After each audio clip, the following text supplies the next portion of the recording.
Hey guys, Stay Patient here, and welcome to the very first episode in a series that I've been wanting to do ever since I started the YouTube channel. This is something I've been promising you guys for months now, and I'm finally getting around to actually starting it. This is going to be my How to Be a Trophy Hunter series. We're going to be taking a look at all sorts of features of the PlayStation consoles that you can make use of. Different approaches and methods and some tips and tricks and things like that to hopefully enable you to become even more efficient trophy hunters. Now, just to explain to you guys why I wanted to put this series together in the first place and why I feel like I'm qualified to do so, especially for those of you who are new to the channel who may be watching this thinking, what have I got to offer you that you don't know already? Well, of course, I've been trophy hunting since trophies began back in 2008. And the current account that I'm working on, my personal account is stay-pationt. And it's maybe not as high level as some of yours. It's around level 49 with about 250 platinums at the moment. But the reason it's not higher level is because over the last 5 years, I've been running a trophy service. So most of my trophy hunting is done on other people's accounts. People purchase trophies from me. And because of that, I have a huge amount of experience when it comes to trophy hunting. Now, over those 5 years or so, because I've been earning trophies for other people, I've been trying to get them done nice and quickly for them, I've come across lots of different methods and techniques that have really worked wonders for me. Some features of the different PlayStation consoles that you can use, and they're things that I sort of assumed every trophy hunter was aware of. But over the years since I've been trophy hunting, quite often I'll be playing with friends on PSN, maybe boosting trophies or just playing for fun or whatever the case may be. And if I bring up any of these methods that I use, just in passing, assuming that the other trophy hunters I'm playing with know what I'm talking about, 9 times out of 10 they don't. And so I may mention something such as blank accounts. For instance, I may say, if you're going to play such and such a game, make sure you use a blank account to start with because there are glitched trophies or because it's especially hard or whatever the case may be. I'll kind of bring it up in conversation, and most of the time those people will stop me and say, hang on, what do you mean by blank accounts? Or what do you mean by this or that? Whatever we're talking about. And that's really made me realize that a lot of the different approaches I take to trophy hunting, the different methods I use, aren't common knowledge. And I'll explain it to them and they'll be blown away by how useful it is. They never realize you could do it, and they'll have to literally double check with me. Hang on, are you sure this is right? And I'll say, yep, absolutely. I use it every single day. Whatever the technique is that we're talking about, and they'll go home, they'll try it, maybe message me just to confirm the details that they're doing it correctly. And then they'll come back to me and say, wow, I never knew you could do that. That's literally changed my whole approach to trophy hunting. And that's what made me think, I really need to put together a series on YouTube explaining these different methods and techniques to other trophy hunters and helping out as many people as I can. And it's actually one of the reasons I started the YouTube channel in the first place. Of course, I haven't had a chance to start this series until now, but it's about time I did so that's what we're here to do today. Now, I'm going to try and cater for everyone here, no matter how much experience you have with trophy hunting, because since I started the YouTube channel, I've had a lot of people messaging me on PSN and on the YouTube channel itself saying that I've played a part in getting them into trophy hunting for the first time. Now, it may be that they've been a PlayStation gamer for a long time but never really cared about trophies. It may be that they've only just bought a PS4. Maybe they were an Xbox player last generation, because of course, for a long time at least, the 360 was the more popular choice. But whatever the reason may be, there are a lot of new trophy hunters, especially with all the super easy platinums we've seen release over the last 12 months. So I'm going to make sure that we start off relatively basic, and don't leave anyone behind. But I really hope that you more experienced trophy hunters do stick around for every episode, because I'd love to get your feedback, and I'd love to have you there in the comments, available to answer other people's questions if possible. But also, there will probably be some things that we talk about during these first couple of episodes that do come back into play later, and we may refer back to them. So if you're going to be watching the later episodes, it would make sense for you to, hopefully, if you enjoy it enough, hopefully stick around for all the episodes leading up to then, and just get an oversight of what it is we're going to be talking about. Now, as we mentioned, a lot of you may have come across from Xbox. And so what we're going to do today is talk about how the leveling works, and we're going to sort of compare it to how the Xbox achievement system works, because that will really open up our eyes to how trophies function. So the Xbox achievements obviously started before PlayStation trophies. It was about a year before. I can't remember if it was at launch of the 360 because I didn't actually have a 360 when it launched, but it was pretty early on, and then about a year later Sony added the trophy system. Now all of the achievements on the Xbox consoles have a different value, and that's referred to as gamer score or achievement points. And really the way that your overall achievement level, as it were, is displayed for others to see and for yourself to see as well, on your profile it gives you a total number of gamer score that sort of amasses all your points from all the different games you played and just gives you a figure. And I remember when it was a big deal that someone reached 1 million gamer score or achievement points for the first time. Now on PlayStation things work kind of differently, but there are some similarities that you might not be aware of if you're new to trophy hunting. Now the achievements on Xbox have a wide variety of different points attached to them, so they can be worth anything from 5 points up to 200 and I think even higher possibly, and anything in between really. You have achievements worth 5 points, 10, 15, 20, 25, so on and so on. So they're all very varied as long as each game has 1,000 gamer score in total, at least before the DLC is added, then that's fine. They can choose to put whatever value they want on all the achievements, so they could technically have 5 achievements worth 200 points each. Or I suppose they could have 200 achievements worth 5 points each. But usually there's a wide variety of different points within each game for each of the achievements, and there's no real structure to it, apart from the fact that each game has to have 1,000 gamer score in total. Now on PlayStation, we only have 3 different types of trophies. Rather than the wide range of different increments that the achievements are worth, the trophies are either just bronze, silver or gold. And of course we also have the Platinum Trophy, which is something else that was added to the PlayStation console that the Xbox achievement system doesn't include. The Platinum Trophy, of course, all of you will know, it's the trophy you earn once you've earned all the other trophies from a game, apart from the DLC of course, that comes later. But when you look at your profile on PSN, whereas on Xbox you have a total number of all your achievement points, on PSN it will tell you how many of each type of trophy you've earned, and how many platinums of course, and that's a key thing. That's one thing that people really love about PlayStation trophies over Xbox achievements, is the fact that you can instantly see how many games someone has mastered, how many games they've earned all the trophies from. On Xbox, you kind of have to look at their list of games to sort of figure that out, if I remember correctly. But the other thing that shows up on your PSN profile is a trophy level. Now this is something that's kind of calculated in the background, and this is what we're going to take a look at today, is basically how that's calculated and how the trophy system has more similarities with the achievement system than you may think. Because, we've talked about how each achievement is worth a number of points, and you may see trophies and just think, right, they're not worth points, they're just trophies. Well, they are worth points. Each trophy does have a value, and that value is sort of collected into one overall figure, just as with the gamer score. The only difference is that that figure itself isn't displayed on your PSN profile.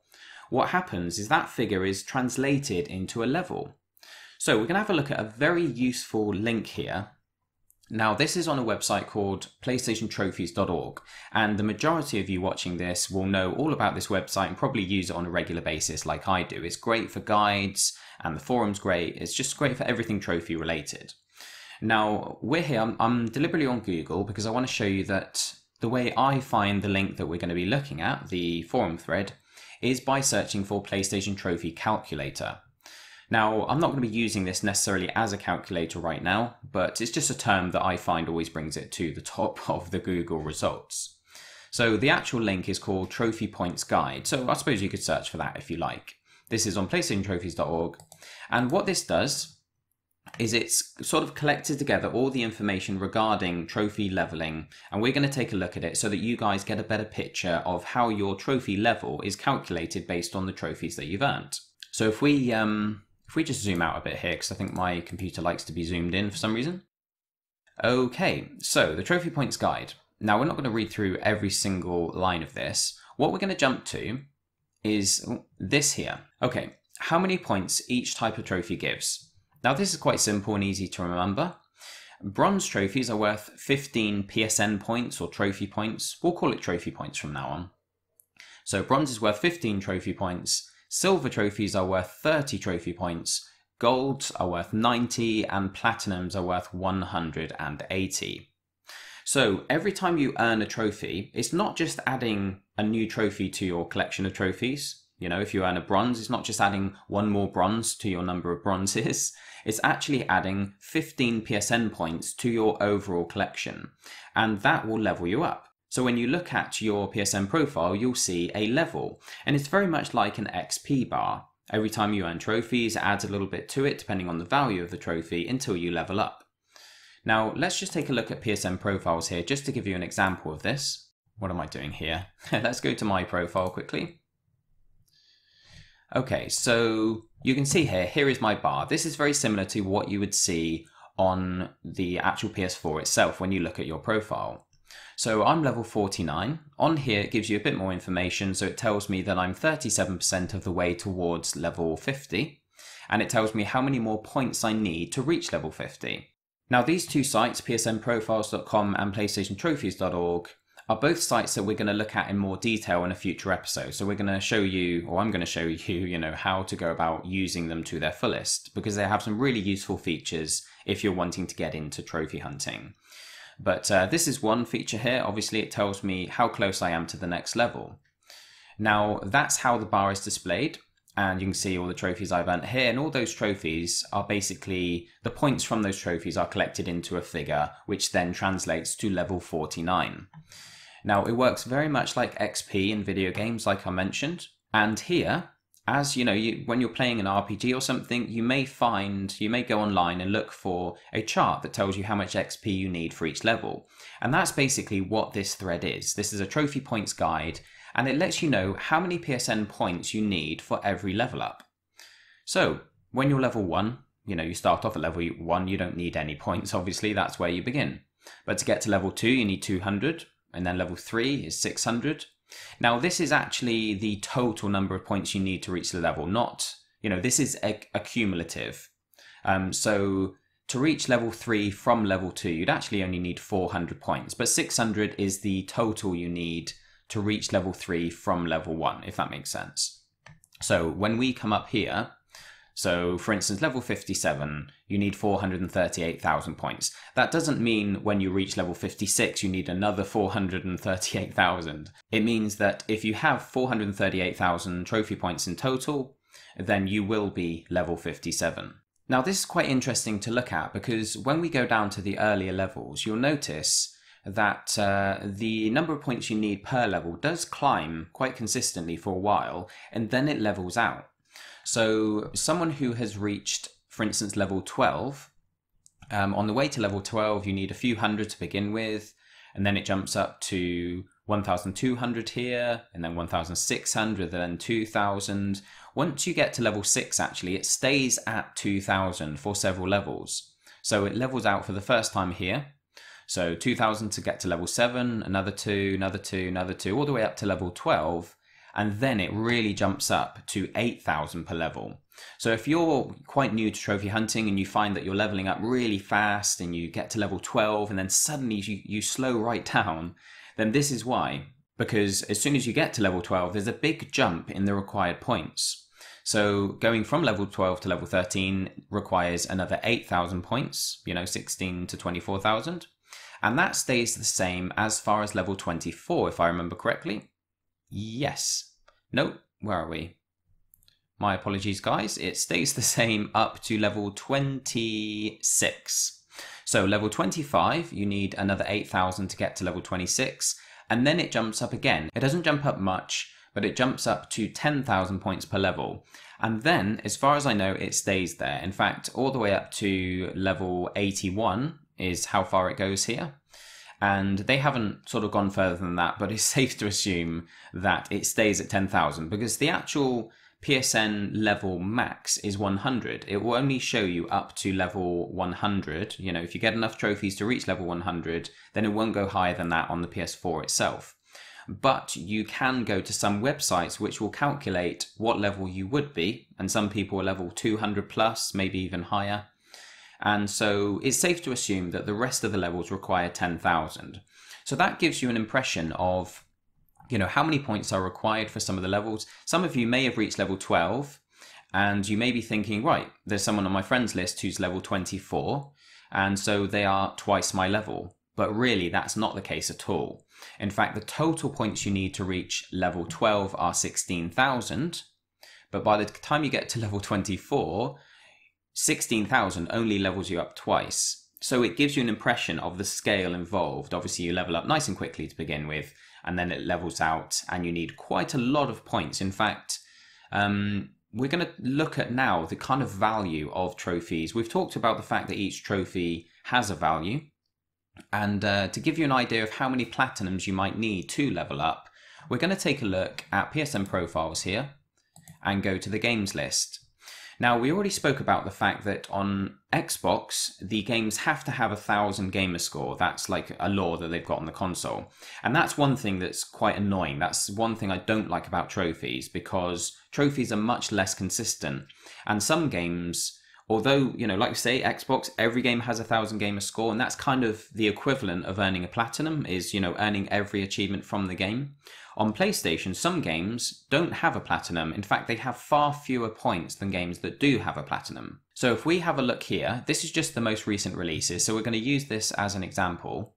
Now, games with a platinum trophy tend to have somewhere around 1,200 points. They're not as consistent as Xbox achievements. They don't all have the same number, but they have roughly the same. Some of them might be as low as 1,100. Some of them can be almost 1,300, but it hovers somewhere around 1,200 points. And you can see an example of that right here. We've got Double Dragon 4, 1,155 points. Sniper Elite is 1,400, but that's because it does have a small amount of DLC with the game as well. So obviously, whenever DLC is added, it increases the total number of points available for that game, but you don't need to earn the DLC trophies to earn the platinum, of course.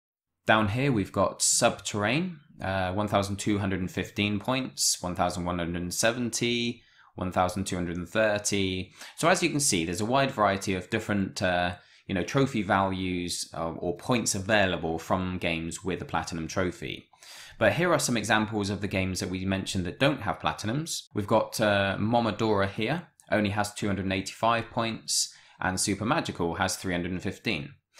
Now, these games that don't have platinums usually hover around the 300 points mark. And that's one of the things that people get a bit annoyed with, because these same games, if they are out on Xbox, they would have 1,000 gamer score. So technically, if you're playing on Xbox, you have access to more points. You can level up quicker. And, you know, this kind of puts people off playing some of the games, because they might be great games and they might take a long period of time. But for some reason, Sony seem to have some algorithm in place that determines whether a game has a platinum or not. But there doesn't seem to be really any pattern. In fact, a lot of people complain about this. There might be a game that takes, you know, a downloadable PSN game that takes an hour to complete and has a platinum. There might be another downloadable game that takes 100 hours to complete and has no platinum and only has a few hundred trophy points. So it's very confusing, and I hope one day they rectify this. But it's worthwhile knowing how many points roughly you get from a platinum. It's around 1,200, so if we go back to the points guide, if you reach level 26, I think it was, when it jumps up to 10,000, it will take somewhere around 8 platinums to level up your PSN level, because you get 1,200 points from each. 8 times that is what, 9,600, so that's just about leveling you up. So there you have it, guys. That's pretty much how trophies work. I just wanted to give you guys like an introduction for anyone who is new to trophy hunting, and maybe they see the trophies being added to their account and they see their level going up, but they maybe, you know, didn't fully understand how that was being calculated. So I hope that's been at least helpful to some of you. I know most of you, in fact 90% of you, will have already known everything that we've spoken about today, but I hope it's been kind of interesting listening to my take on it. And in the next episode, we're going to actually take a look at an important decision that serious trophy hunters might want to make. And it's a decision that you can make, you know, before getting into trophy hunting, or one that you might want to make after trophy hunting for several years. So hopefully you guys will join me for that. I really hope this has been informative to at least a small portion of you. Like I say, most of you will have already known all this, but I want to make sure to cater for everyone and not leave anyone behind. I don't want to be talking about things that people just don't understand because we haven't covered the basics. But thank you very much for watching, guys. I really hope I can make something of this series, so if you want to share it on Twitter or whatever social network you use, that would be great. and I really appreciate all of your support on the channel as always. Don't forget to like and subscribe if you're new, guys. Thanks very much for watching, and I'll catch you very soon.